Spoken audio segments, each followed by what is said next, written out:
तो जी हाँ छात्रों, आपका यहाँ पे वो वीडियो आ चुका है जिसका आपको बेसब्री से इंतजार था। पूरा आपका रियल पेपर यहाँ पे आ चुका है। 7 आपका नंबर का यहाँ पे 101% आपका यहाँ पे रियल पेपर है छात्रों। आपका यहाँ पे यदि ये पेपर आज के पेपर में आपको देखने को नहीं मिला तो यहाँ पे मैं नहीं आया तो मैं यहाँ पे फांसी लगा लूंगा। तो एक एक क्वेश्चन आपको यहाँ पे रियल दिया जा रहा है, फटाफट करिएगा। पूरा पेपर देखिए, आपका सेट ए है, समय 3 घंटा, विषय हिंदी, कक्षा 7वीं का पेपर, 22 क्वेश्चन, 50 नंबर। और यही क्वेश्चन पेपर आज के एग्जाम में आपको देखने को मिलेगा। तो जो भी छात्र यहाँ पे सोच रहे हैं कि सर यहाँ पे आपका रियल नहीं है, देखिए रियल पेपर आपको पेपर के दिन ही मिलेगा, क्योंकि देखिए यहाँ पर बहुत रिस्क होता है। बाकी आप समझ सकते हैं कि रियल पेपर आपका देना कितना आपका बड़ा यहाँ पे गुनाह है। ठीक है, तो आपको रियल पेपर मैं आपको दे रहा हूं, फटाफट इनके आंसर कर लीजिए। देखिए सबसे पहले आपको यहाँ पे लिखा है, प्रश्न को पढ़कर आपको नीचे देगा विकल्प में आपको सही विकल्प आपको चुनकर लिखना है। ठीक है, तो आपको वर्कशीट पर ही आंसर करना है। क्वेश्चन क्या दिया, देखिए पहला क्वेश्चन मोर है,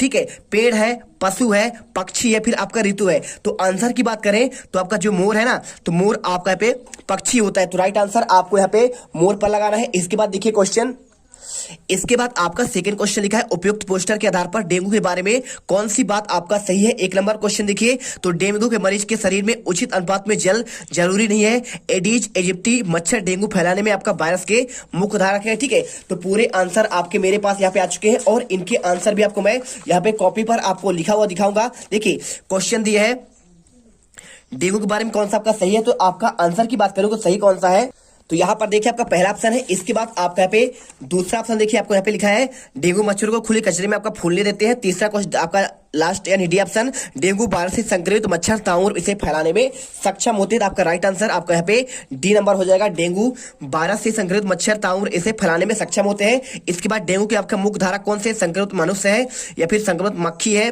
संक्रमित आपका मधुमक्खी या फिर आपका संक्रमित मच्छरदानी। ठीक है, तो आंसर की बात करो तो आपका जो डेंगू होता है यहाँ पे आपका कौन फैलाते हैं, आपका संक्रमित आपका मनुष्य। ठीक है, तो यदि आपका मनुष्य संक्रमित है तो आपको दूसरे व्यक्ति में इसे फैलाया जाता है। और इसके बाद देखिए क्वेश्चन आपका चौथा, डेंगू से गंभीर ग्रसित व्यक्ति को आप क्या सलाह देंगे। तो इसके आंसर की बात करें तो उसे घर पर नहीं रहना चाहिए, दवाई नहीं लेना चाहिए या फिर उसे चिकित्सक की आपका सलाह लेनी चाहिए। तो आंसर देखिए, या फिर इधर उधर घूमना चाहिए। तो राइट आंसर यहाँ पे आपको लिखना है उसे चिकित्सक की सलाह लेनी चाहिए। ठीक है, तो आपको जब डेंगू हो जाए तो आप यहाँ पे सलाह लोगे। एक एक क्वेश्चन आपका रियल है। देखिए क्वेश्चन 5वां, डेंगू बुखार के प्रमुख कारक कितने हैं, 4 है, 3 है, 2 है, 5 है। ठीक है, तो देखिए डेंगू बुखार के प्रमुख कारक कितने हैं आपके यहाँ पे, देखिए आंसर की बात करें तो आपके 3 कारक होते हैं। कौन से कितने कारक होते हैं, आपका 3 कारक। आपको यहाँ पे यकीन मानो छात्रों, आज के पेपर में ये पेपर जो छात्र करेगा वही यहाँ पे टॉप करेगा। बाकी आपका पुराने वीडियो आप मत देखिएगा। इसके बाद देखिए बे शब्द जो संज्ञा के स्थान पर प्रयोग किए जाते हैं आपको कहलाते हैं संज्ञा, सर्वनाम,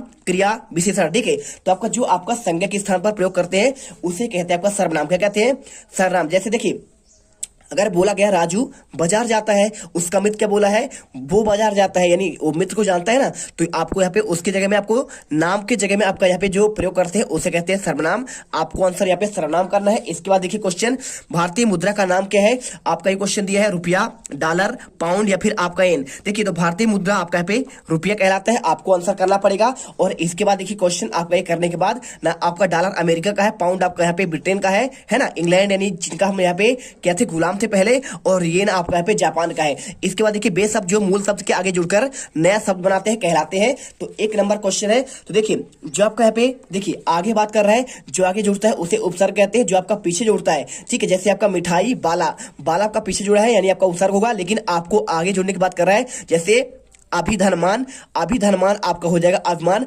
और अभी आपका यहाँ पे उपसर्ग है यानी पहले जुड़ा हुआ है, तो आंसर आपको यहाँ पे प्रत्यय नहीं होगा, पीछे जुड़ता है तब होता है। और आपका तत्सम और तद्भव। ठीक है, ये तो आपको होगा नहीं, आंसर आपको यहाँ पे उपसर्ग आपको यहाँ पे लिख देना है। इसके बाद कर्मवती कहाँ की रानी थी, झांसी की, कालपे की, मेवाड़ की, इंदौर की। तो आपको यहाँ पे देखिए इसका आंसर की बात करें तो कर्मवती आपकी रानी थी कहाँ की, मेवाड़ की थी। ठीक है, तो आपको यहाँ पे आंसर देखने को मिल जाएगा। इसके बाद क्वेश्चन अर्धविराम का चिन्ह है आपका, देखिए ये वाला है, ये वाला, ये देखिए आपका ये विस्मयादि बोधक का है, आपका ये क्या है, आपका आयोजन का है, और ये आपका यहाँ पे क्या है, उदाहरण चिन्ह का है, और आपका यहाँ पे ये आपका अल्प विराम का है। ठीक है, अर्ध विराम का।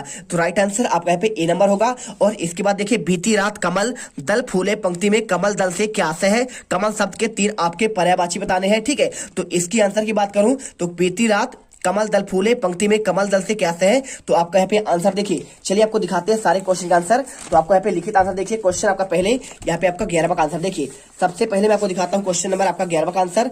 तो 11वां का आंसर आपको यहाँ पे ये हो जाएगा। देखिए यहाँ पे बीती रात कमल फूले पंक्ति में आंसर क्या है, तो आपको यहाँ पे इसका आता है पंक्ति से आता है कमल के खिलने से है। और पूछा गया कमल के आपका पर्यायवाची पूछा गया। देखिए इसे पूछे ना कमल के आपके 3 पर्यायवाची, तो आप यहाँ पे 3 पर्यायवाची लिख दीजिए। कमल का आपका जला होता है पहला, और दूसरा आपका यहाँ पे नीरज होता है, और इसके अलावा आपको तीसरा यहाँ पे आपको राजीव कर देना है। ठीक है, आंसर मिल गया। चलिए इसके बाद क्वेश्चन देखिए आपका यहाँ पे क्वेश्चन आपका 12वां आता है। 12वां क्वेश्चन दिया गया है निम्नलिखित मुहावरों का आपको वाक्यों में प्रयोग करना है।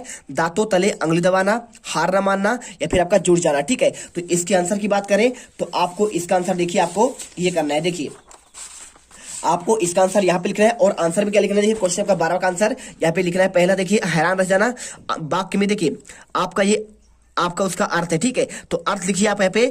देखिए आपका जो यहाँ पे लिखा गया है क्वेश्चन आपको उसके आधार पर देते हैं।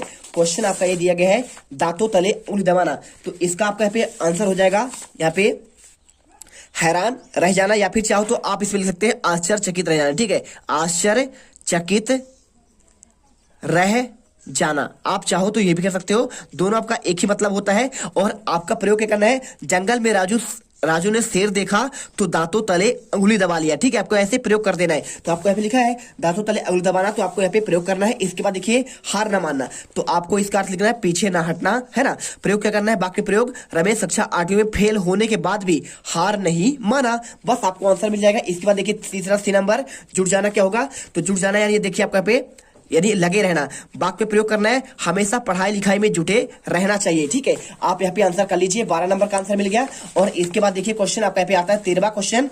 13वां क्वेश्चन कह दिया है वर्षा ऋतु आपको अच्छी क्यों लगती है, तो इसका आंसर की बात करें तो आप यहाँ पे आंसर यहाँ पे कर दीजिएगा। क्वेश्चन देखिए आंसर यहाँ पे वर्षा ऋतु में चारों तरफ हरियाली छा जाती है और कोयल की मनमोहक आवाज सुनने को मिलती है।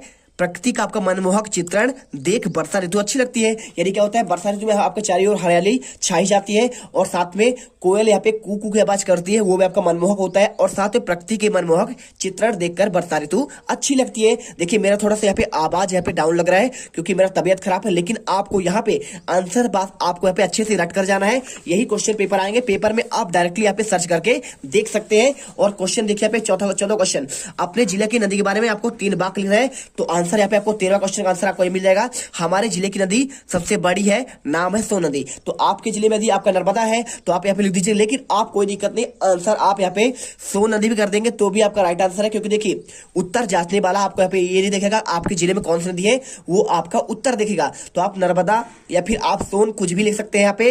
ठीक है, तो हमारे जिले की ही नहीं मध्य प्रदेश की दूसरी सबसे बड़ी नदी कौन है, आपका सोन नदी। और सोन नदी गंगा में जाकर मिलती है ना। आपको यहाँ पे कर देना और वीडियो लाइक करना है, क्योंकि देखो रियल पेपर आपको दे रहा हूं भाई साहब। आपको यहाँ पे पेपर पूरा क्वेश्चन सेम टू सेम आपका आने वाला है।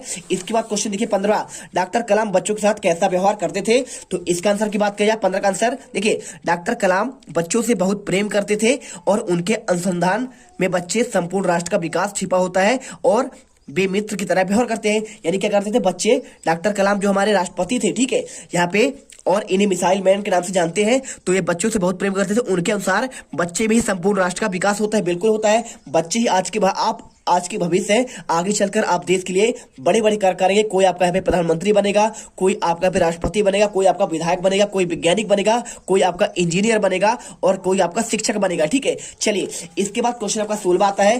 16वां क्वेश्चन आपका यहाँ पे दिए गए हैं, यदि आप वैज्ञानिक बनना चाहते हैं तो किस प्रकार पढ़ाई करेंगे, है ना। तो आपको आंसर करना है, यदि हम वैज्ञानिक बनना चाहेंगे तो हमें प्रयोग और अनुसंधान करके पढ़ाई आपका करना होगा। ठीक है, क्या करके, हमें प्रयोग और अनुसंधान करके पढ़ाई करनी होगी। और इसके बाद 17वां क्वेश्चन, जयंत हंस रहा है वाक्य में कौन सी क्रिया है, तो आपको आंसर लिखना है। देखिए जयंत हंस रहा है आपका यहाँ पे आकर्मक क्रिया है ना। आप यहाँ पे आंसर करिए, कैसा क्रिया है, आकर्मक क्रिया है। और आकर्मक के 2 आपका उदाहरण पूछा गया है। देखिए सकारात्मक और आकर्मक के 2 उदाहरण, तो आप यहाँ पे लिख दीजिए।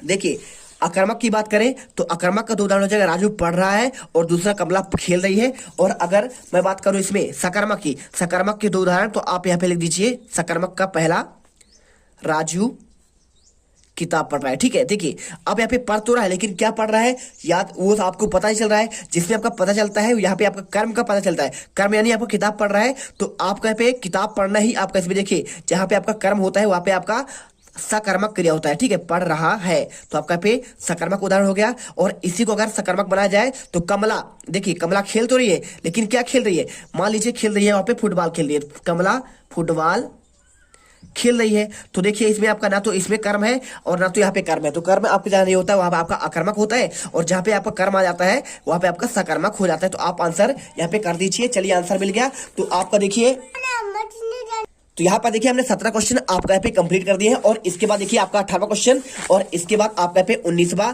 20वां और आपका यहाँ पे 21वां, इनके आंसर आपका 22वां पूरे क्वेश्चन के आंसर आपको बाद में देंगे, और आपको वहां पे 100% आपका हर एक सब्जेक्ट का आंसर दिया जाएगा। और नहीं आया तो यहाँ पे फांसी लगा लूंगा, ठीक है, आपको रियल पेपर मिलेगा। आप फटाफट यहाँ पे देख लीजिएगा, टॉप करोगे। जय हिंद, जय भारत।